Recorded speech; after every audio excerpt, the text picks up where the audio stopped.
कहानी की शुरुआत ट्रैफिक जाम में फंसे एमिल और उसके पिता फ्रांसिस से होती है। उस वक्त वो दोनों आपस में बहस कर रहे थे और इसी बीच एमिल गुस्से में गाड़ी से उतर गया, जिसके बाद फ्रांसिस भी उसके पीछे गया। तभी उनकी नजर एक हिलती हुई एम्बुलेंस पर पड़ी, जिसके अंदर से किसी के चिल्लाने की आवाज भी आ रही थी। फ्रांसिस तुरंत ही एमिल को लेकर एक गाड़ी के पीछे छुप गया और तभी उस एम्बुलेंस के दरवाजे को तोड़ते हुए एक आदमी बाहर निकला, जो आधा इंसान और आधा पक्षी था। सिक्योरिटी ऑफिसर्स ने तुरंत ही उस म्यूटेंट को पकड़ने की कोशिश की, पर वो उन्हें धक्का देकर वहां से भाग गया। थोड़ी देर बाद फ्रांसिस और एमिल डॉक्टर से मिलने के लिए पहुंचे, जहां एमिल की मां लाना का इलाज चल रहा था। असल में वो भी एक म्यूटेंट में बदलती जा रही थी। पिछले कुछ सालों में दुनिया भर में कई लोग धीरे धीरे म्यूटेंट्स बनते जा रहे थे और अक्सर ये देखा गया था कि ये म्यूटेंट्स कुछ समय बाद काफी ज्यादा आक्रामक हो जाते थे। उधर सरकार भी इन्हें पकड़कर एक अलग जगह पर रखने में लगी हुई थी, ताकि उन्हें ठीक करने के लिए एक दवाई बनाई जा सके। ज्यादातर लोग म्यूटेंट्स से दूर ही रहना पसंद करते थे, जिनमें से एक एमिल भी था। पर फ्रांसिस ने उसे समझाया कि उसकी माँ अभी भी उनके परिवार का हिस्सा है। उस रात बाहर तूफान का मौसम बना हुआ था, जिस वजह से उनके घर की बिजली भी चली गई और इधर कड़कती हुई बिजली की आवाज से एमिल की भी आंख खुल गई और तभी उसकी नजर एक म्यूटेंट पर पड़ी, जो उनके घर के अंदर झांक रहा था। उसी वक्त बिजली वापस आ गई, पर तब तक तो वो म्यूटेंट वहाँ से गायब हो गया था। अगली सुबह उन्हें एक इमरजेंसी फोन आया, जिसके बाद वो लोग तुरंत ही एक जगह पर गए, जहाँ पहुंचकर उन्हें पता चला कि बीती रात आए तूफान की वजह से म्यूटेंट से भरी हुई एक एम्बुलेंस तालाब में गिर गई। उसी वक्त फ्रांसिस की नजर पानी में तैर रही एक म्यूटेंट की लाश पर पड़ी, जिसे देखते ही वो काफी ज्यादा घबरा गया। पर तभी उसे शांत कराते हुए पुलिस ऑफिसर जूलिया ने उसे बताया कि कुछ म्यूटेंट्स एम्बुलेंस से निकलकर जंगल में भाग गए थे और फ्रांसिस की बीवी लाना भी उनमें से एक थी। अगले दिन स्कूल में टीचर ने टग ऑफ वॉर का एक मैच रखा, जिसमें एमिल की सारी टीम तुरंत ही नीचे गिर गई, पर एमिल ने अकेले ही उस रस्सी को पकड़ रखा था और उसकी इसी ताकत की मदद से वो लोग मैच जीत भी गए। सभी लोग उसकी ये ताकत देखकर बहुत ज्यादा इम्प्रेस हो गए और उन्होंने एमिल को एक पार्टी के लिए इनवाइट भी किया। पर एमिल का ध्यान सिर्फ अपने हाथों की तरफ था और वो तुरंत ही अपने घर की ओर भागा, जहाँ वो अपने नाखूनों के अंदर से किसी चीज को निकालने में लग गया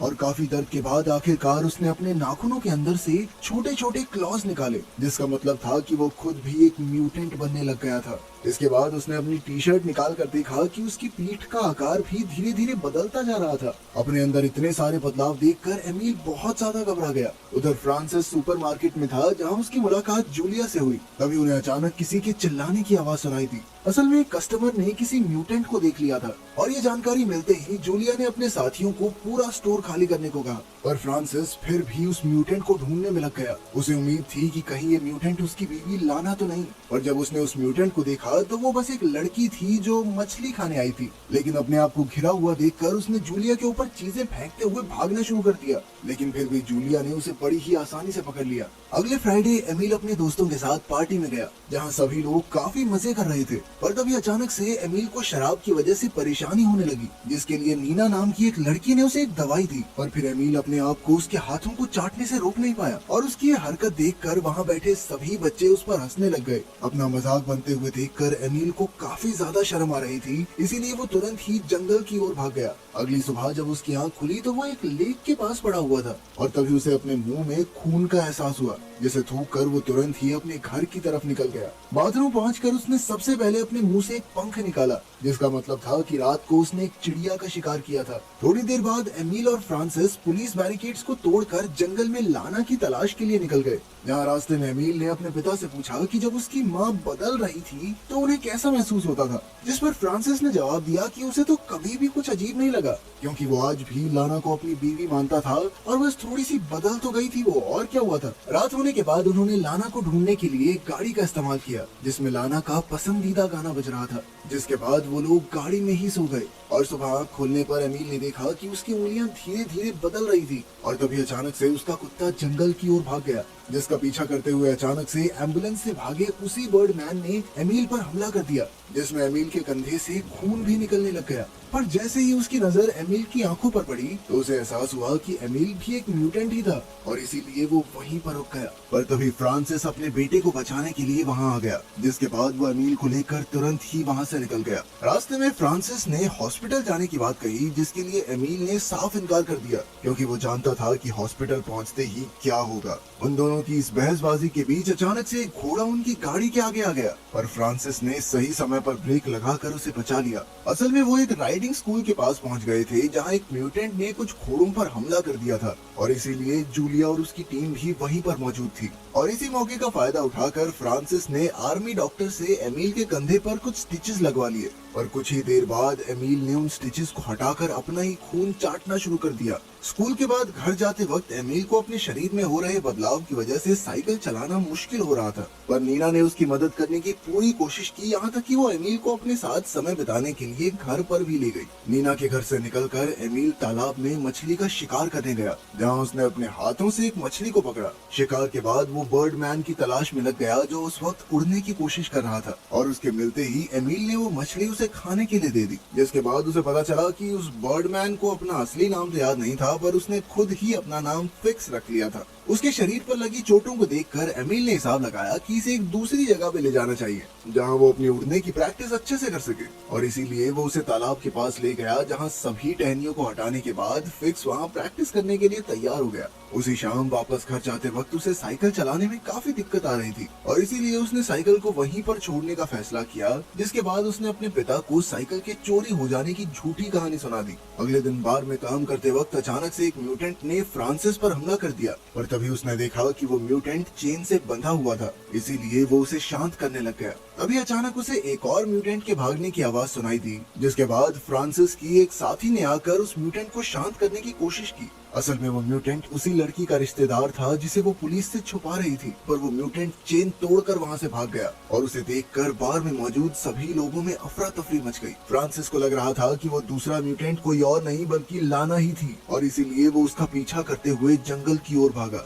जहाँ उसकी मुलाकात एक बार फिर से अपनी पत्नी से हुई, जो पूरी तरह से एक भालू बन चुकी थी। अगले दिन स्कूल के बाद एमिल एक बार फिर से फिक्स से मिलने पहुंचा, जहां उसने उसकी कुछ चोटों पर मरहम पट्टी भी की, और उसी शाम फ्रांसिस जूलिया के साथ एक बार फिर से लाना को ढूंढने के लिए जंगल में गया, जहां उन्हें लाना का तो कोई सुराग नहीं मिला, और जंगल में घूमते वक्त उनकी नजर एमिल की साइकिल पर पड़ी, जो एमिल के मुताबिक चोरी हो गई थी। घर वापस आने के बाद फ्रांसिस ने ध्यान दिया कि वॉश बेसिन की नाली बंद हो गई थी, तो जब उसने उसे खोलकर देखा तो उसमें कई सारे बाल और कुछ नाखून मिले, जिसे देखते ही वो समझ गया था कि एमिल के साथ कुछ तो गड़बड़ चल रही है। एमिल के घर वापस आने पर फ्रांसिस ने उसके सामने साइकिल और वो नाखून रख दिए, जिस पर एमिल ने कोई भी जवाब देने से इनकार कर दिया। जिसके बाद फ्रांसिस ने उसे तब तक घर से बाहर रखने का फैसला किया जब तक वो सारा सच न बता दे। अपने पिता की ये शर्त देखकर एमिल ने वहाँ से भागने की कोशिश की, पर फ्रांसिस ने उसे तुरंत ही पकड़ लिया, जिसके बाद एमिल काफी देर तक रोता रहा। अगली सुबह एमिल सीधा प्लेट से ही खाना खा रहा था, पर फ्रांसिस ने भी उसे कुछ नहीं कहा।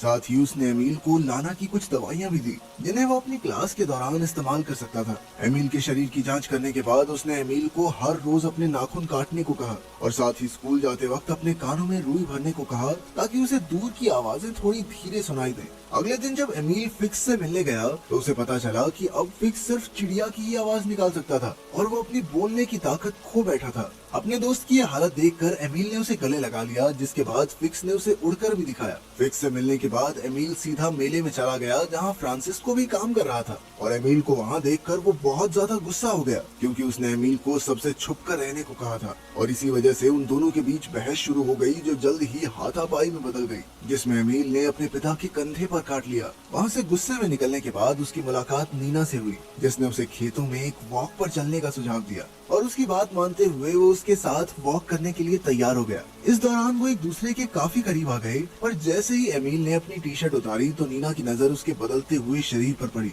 पर नीना घबराई नहीं, क्योंकि उसके हिसाब से तो वो इस बारे में पहले से जानती थी। वापस आने के बाद जब एमिल बाथरूम में गया तो एक लड़की ने उसे घेर लिया। वो लड़का बताने लगा कि उसने एमिल को नीना के साथ खेतों में देख लिया था, जिसके बाद उसने एक खास डिवाइस से आवाज निकालना शुरू किया। ये आवाज एक ऐसी फ्रीक्वेंसी की थी जो सिर्फ जानवरों को सुनती थी, और उस आवाज से एमिल को बहुत ज्यादा परेशानी हो रही थी, और इसीलिए वो उस लड़के को धक्का मारकर वहाँ से भाग गया। लेकिन इसी बीच उस लड़के के मुंह पर खरोंच आ गई, जिसके बाद उसने सभी को एमिल के म्यूटेंट होने के बारे में बता दिया, और ये खबर फैलते ही लोग अपने हथियार लेकर एमिल एमिल को ढूंढने में लग गए, जो उस वक्त डर के मारे खेतों में छुपा हुआ था। पर तभी एक कुत्ते ने उसे देख लिया और जैसे ही एमिल ने उसे भगाया तो लोगों ने उस कुत्ते की तरफ गोलियां चला दी। और जैसे ही वो लोग एमिल की तरफ गोली चलाने वाले थे तभी फिक्स ने वहां आकर एक आदमी को उठाकर अपने पंजों से मार दिया, जिसके बाद वो जंगल की तरफ उड़ने लग गया ताकि एमिल भी उसके पीछे आ सके। और तभी कुछ पुलिस की गाड़ियों ने भी उनका पीछा करना शुरू कर दिया, जिन्हें रोकने के लिए एमिल ने तालाब को पार करने का फैसला किया। और फिर पुलिस वालों ने हवा में उड़ रहे फिक्स की तरफ गोलियां चला दी, जिसके बाद फिक्स सीधा जमीन पर आ गिरा। अपने दोस्त का ये हाल देखकर एमिल तुरंत उसकी ओर भागा, पर वो कुछ नहीं कर सकता था और फिक्स ने उसकी बाहों में ही दम तोड़ दिया। थोड़ी देर बाद फ्रांसिस और बाकी लोगों को फिक्स की लाश तो मिली, पर वहाँ आसपास एमिल कहीं नजर नहीं आया। अगली शाम तूफान की वजह से एमिल एक गुफा में जाकर छुप गया, जहाँ उसकी नजर उसकी ही तरफ आ रहे एक भालू पर पड़ी। पर उसके पास आते ही वो समझ गया कि ये कोई और नहीं बल्कि उसकी माँ है, जिसने बड़े ही प्यार से उसके साथ अपना सर लगाया और फिर उसे अपने साथ चलने को कहा। थोड़ी देर बाद वो लोग एक ऐसी जगह पहुँचे जहाँ बहुत सारे म्यूटेंट्स एक साथ रहते थे। और तभी एक फ्लेयर शॉट उड़ता हुआ उस जगह पर आया, जिसका मतलब था कि आर्मी को उनके बारे में पता चल गया है। सभी म्यूटेंट्स ने वहाँ से भागने की कोशिश की, पर आर्मी ने उसी खास आवाज का इस्तेमाल किया, जिस वजह से म्यूटेंट्स को बहुत ज्यादा परेशानी हो रही थी। उनमें से कोई भी म्यूटेंट वहाँ से भाग नहीं पाया और उन सभी को आर्मी ने कैद कर लिया। थोड़ी देर बाद पुलिस स्टेशन में फ्रांसिस ने गवाही दी कि एमिल तो नशे की हालत में वहाँ पहुँच गया था, जिसके बाद पुलिस वाले ने जमानत के लिए एमिल के साइन मांगे। पर एमिल का शरीर अब इतना बदल चुका था कि वो पेन को पकड़ ही नहीं पा रहा था। उसने गलती से कागज को ही पकड़ लिया और फिर जैसे ही पुलिस वाले ने उसे दूसरा कागज दिया तो एमिल उस पर ही गुर्राने लग गया, जिस वजह से फ्रांसिस के पास उसे धक्का मारकर बेहोश करने के अलावा और कोई चारा नहीं था। पुलिस वाले के बेहोश होते ही फ्रांसिस ने खुद उस पेपर को साइन किया, जिसके बाद वो एमिल को वहाँ से लेकर निकल गया। और थोड़ी ही देर में बहुत सारे पुलिस वालों ने उनका पीछा करना शुरू कर दिया, लेकिन फ्रांसिस ने एमिल को वादा किया कि वो किसी भी हाल में उसे कैद में नहीं रहने देगा। जिसके बाद फ्रांसिस पूरी रफ्तार से गाड़ी जंगल की तरफ ले गया, जहां उसने एमिल को आजाद कर दिया। अगर वीडियो पसंद आई तो लाइक कर देना, चैनल को सब्सक्राइब कर देना। मिलते हैं अगली वीडियो में।